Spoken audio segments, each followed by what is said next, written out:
Help support the show by joining the Patreon or becoming a YouTube member. Also, hit that like button and subscribe if you want more Browns-focused content.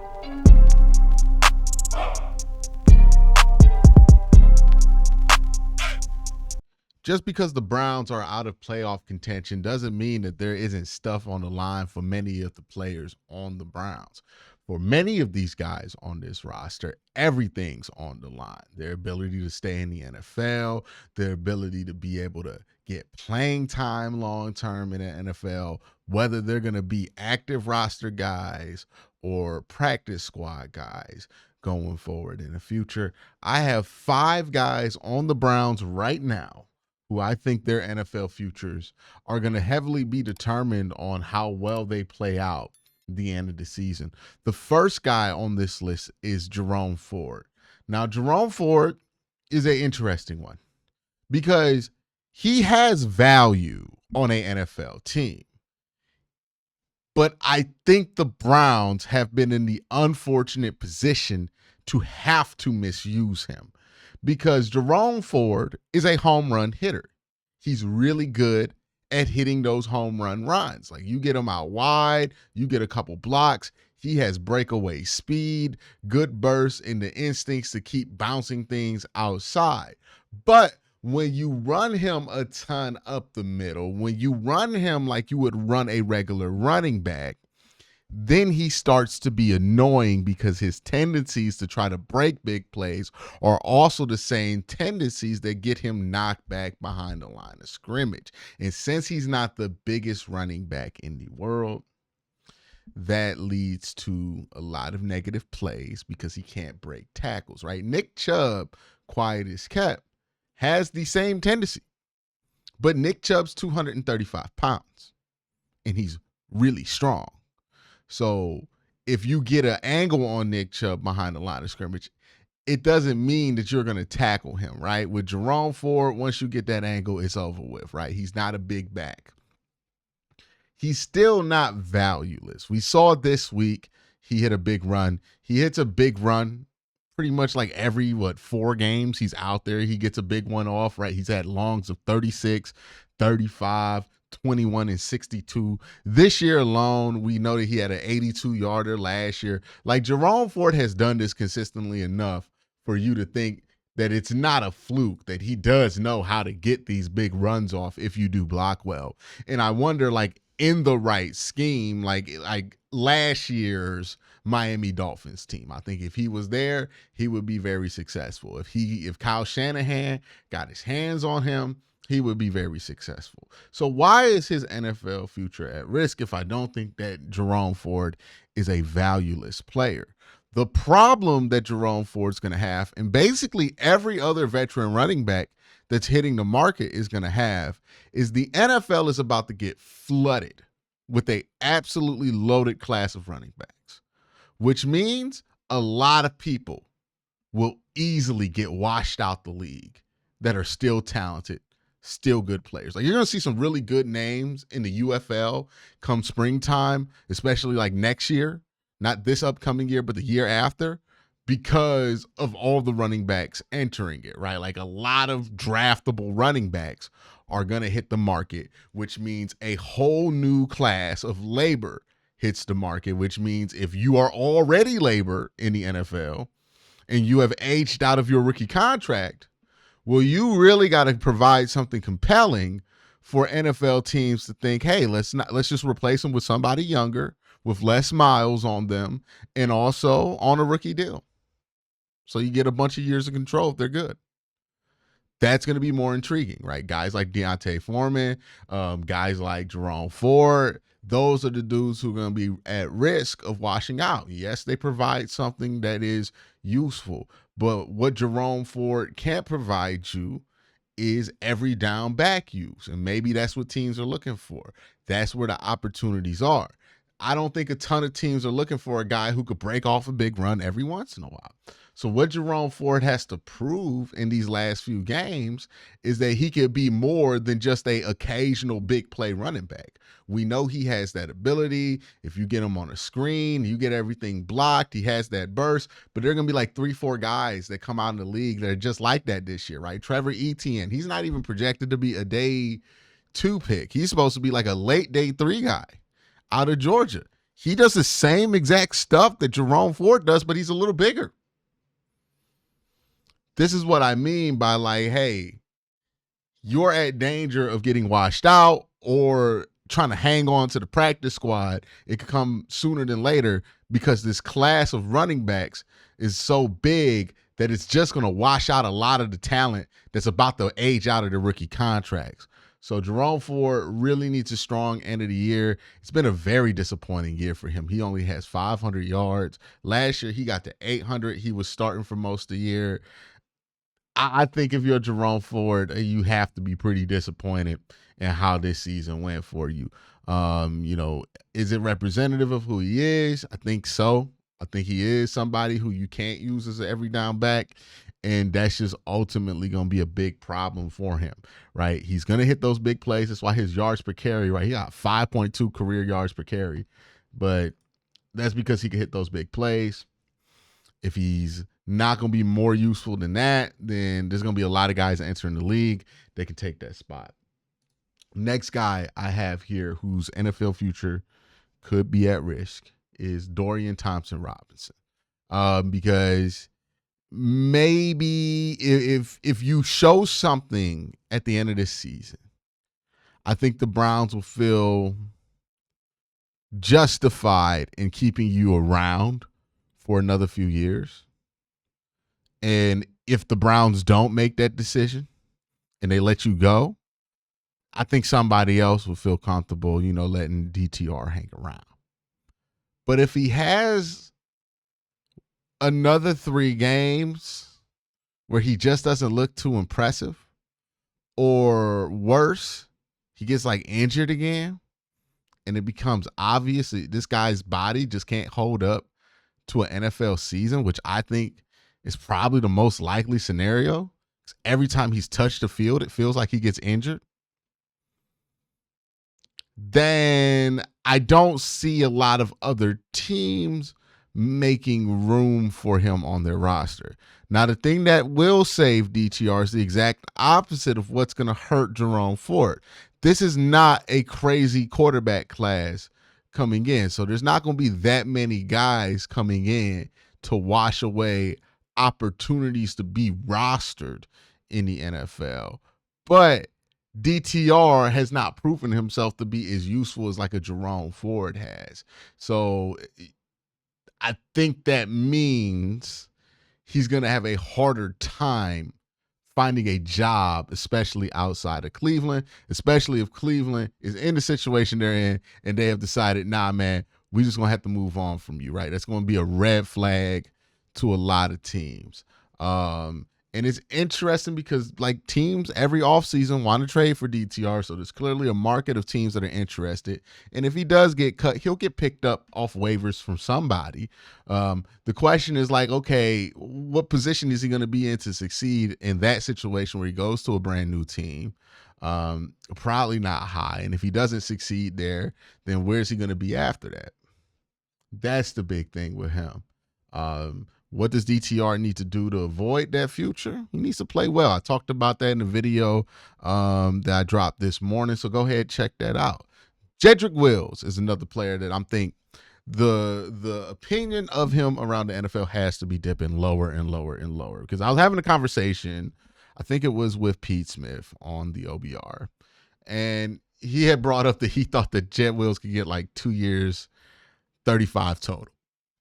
And I just don't think that that's going to happen for Jed for a number of reasons. Because on one hand, I can see how somebody can justify it, right? It's not that much money for a tackle if you really think about it, if you think he can start. He started before, and he's a former 10th overall pick, and he's young. But the problem with Jedrick Wills is that there's an injury history there that you can't ignore. This knee thing's been a big problem for him ever since he got the injury a couple years ago. So that's a huge red flag, medical. And then his personality is just a giant red flag. Like, for whatever reason, the guy has no ability to make you think that he cares about playing football at times. Like, I've tried. I've been super patient with Jedrick Wills up until this last year, and he's worn my patience now with him, right? Because I was tired of people always commenting on his body language 2 years ago and not really talking about if he's playing well. And then sometimes when people comment on the body language, they're really misinterpreting what's happening on the field. But the business decision comment to me, right? The fact that he made the business decision comment and then proceeded to not play another game after that. I can't imagine that there are a lot of football coaches that look at that dude and say, yeah, let's go get that guy. Right. I heard somebody compare it to Jerry Jeudy and why somebody be interested, right? Because people were tired of Jerry Jeudy. Jed Wills was not as good at his position as Jerry Jeudy was when the Browns traded for him, one. And two, Jerry Jeudy didn't quit on the team. You can make the argument that Jed Wills most definitely quit on the team. Like, the team has need him. We've been starting Jermaine Ifedi in emergency tackle mode for the last few weeks. And Jed Wills has gotten more and more injured despite the fact that he did not have that serious of an injury to begin with. So it was such an unserious injury that he was active for the game that he got benched in. And then after that game, oh man, this injury, can't play anymore. Like, you tell me what that sounds like. What can Jed Wills do to save it? Nothing, because he's not going to play. I don't know. I want to know what the free agent market is going to be for Jed Wills. God forbid the Browns bring him back, but I really hope they don't do that. They bring back Jed Wills. Hey, ain't no protecting Andrew Berry at that point, man. I'm just going to let everybody know. That's going to be a move. Like, if you bring back Jed Wills, or you like start Deshaun Watson and declare Deshaun Watson the starter like in the spring. You make one of those two moves or any of those two moves, man, everybody's going to get fired, and I'm not going to have a problem with it at all. Like, I love continuity. I love, like, making sure that there's a culture in the building. But if you're willing to do shit like commit to Jed Wills and commit to Deshaun Watson, that's telling me that you don't have an institution worth saving in that building, right? Like, that's just an institutional commitment to losers. And I can't stand behind that kind of behavior. Right now, they have not showed me that they are institutionally committed to known losers. But if you sign Jed to another contract, if you give Deshaun Watson the starting job, just hand it to him, you are institutionally committed to losers. And that's my final straw. Can't do it. And Jed, at this point, is a certified loser. I don't know how else do you put this. And that's a label that is hard to shake off and hard to justify paying money for. The only thing that can save Jed, ain't no left tackles in the draft, ain't no left tackles in free agency. Somebody might get the idea that they can fix him.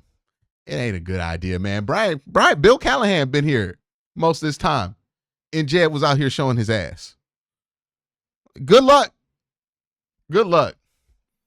Elijah Moore is another player I feel like his NFL future's at risk, because this was his second chance, right? He didn't get a fair shake in, well, at least the story was that Elijah Moore didn't get a fair shake in New York.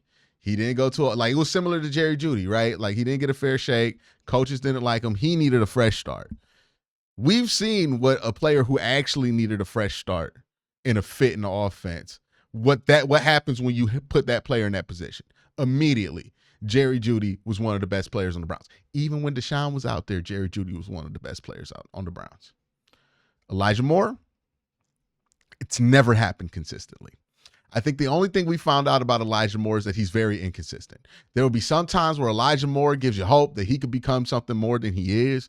And there'll be some times where you forget Elijah Moore was active for a game because he didn't get the damn ball or he didn't catch nothing. He didn't do nothing in the game. I think that's just what Elijah Moore is. He is a textbook 400 to 500 yard receiver. His success rate this year has dropped dramatically, right? I think he was at, let me double check here, pull the stat up so I don't misquote it. But Elijah Moore's success rate in 2023. So success rate is receptions that gain at least 40% of the yards required for a first down, 60% of the yards required for on second down, and then 100% of the yards required on third and fourth down. So basically, it's a stat that measures how useful are you to moving the chains. He sat in New York at 45 and 44% success rate. In Cleveland, his first year, he was at 42.3, which was a career low for him. This year, he's sitting at 36.8 success percentage. Now, I saw this. I was like, maybe this is a Deshaun thing, right? Maybe this is Deshaun's fault. Maybe he got a lot of targets while Deshaun was out there. It's not the case, right? Like, you look at other players who played out there. Jerry Jeudy's at a career high success rate. Cedric Tillman is at a career high success rate. It's easy for him to be at a career high, honestly, because he's only played 2 years in his NFL career. But still, the point remains. And like Amari Cooper, what was his success rate while he was in Cleveland? I think that's the only person who could probably give you a good picture on that. And his success rate in Cleveland was about 35. So maybe if the bulk of his receptions were while Deshaun was out there, you can make that argument. But a lot of his targets have happened when Jameis Winston was in the game. It's the first 7 weeks of the season. He got 29 targets. And the last games, every game since week 7, he's had 58 targets. So his success rate isn't really dominated by what his sample was with Watson, given that the bulk of his targets have come without Watson in the game. Like Watson only really makes up for like a third of his total targets. So yeah, it's not looking good for Elijah. He's very inconsistent. We'll see what the market is for him. I think the Browns might be open to bringing him back if he's super cheap. Like if you pay for Elijah Moore as somebody who's going to get you 400 yards, then I think it's fine. But once we're talking about any other expectation than that, it starts to become a disappointment. And the thing is, the Browns didn't trade for Elijah Moore to be that. The Browns traded for Elijah Moore to be, a quasi 2 to really good number 3 receiver, somebody who can get you 700 yards. And he's just so short of that right now. And the last Brown whose future I think is at risk is Ethan Pocic, because he has fallen off a cliff this year with his level of play. Like, I don't know specifically what happened with him, if it was just changes with how the Browns operate, but basically the man went from one of the better centers in the NFL to one of the worst centers in the NFL. He's given up the same amount of sacks so far this season than he did in both of his years in Cleveland combined. He's given up 26 pressures. The year prior, he only gave up 17 pressures. The first year in Cleveland, he only gave up 10 pressures. Like, he's at a high in hurries. And keep in mind, like, 2023, we're talking about full seasons compared to just the games that he's played. We got 3 more games left in 2024. So hurries, right? Gave up 8 hurries his first year in Cleveland, 14 his second year in Cleveland. Now he's already at 18. He didn't give up any QB hits his first year in Cleveland. He gave up 2 his second year in Cleveland, and now he's given up 5. He's gotten so much worse so quickly, so significantly. If you look at Pro Football Focus grades, he went from a 79 his first year to a 72. Now he's down to 59. Whatever's going on, like maybe he's playing with an injury and we're judging unfairly, but something changed for him and he's back to how he looked before the pandemic, which is not good. And the trend seems to indicate that he's going to continue to get worse, because we can blame this on Ken Dorsey, but the regression started last year before Ken Dorsey got here. It accelerated significantly with Ken Dorsey. But again, look, those progression, those hurries, those pressure numbers, the hit numbers, the Pro Football Focus, all showing a pattern of regression. And if he does not play better at the end of the season and limit some of this regression right now, he's going to play himself into a situation where teams are going to take one look at him, go, he's 30, man, he's washed. Let's go get a young guy, play center, or let's just get a guard and flip him over, right? Like the Browns might decide that they want to do that and flip the guard that they drafted, Zach Zinter, to center. It could be something that they look at. But yeah, for whatever reason, Ethan Pocic has not had it this year, and it's been a disturbing trend that it doesn't seem like he has it at all. And I think he's somebody who should be careful about what their NFL future is going to be going forward. That's it, though, for this video. Let me know what you think in the comment section down below. Y'all have a great day. Have an even better night. Peace.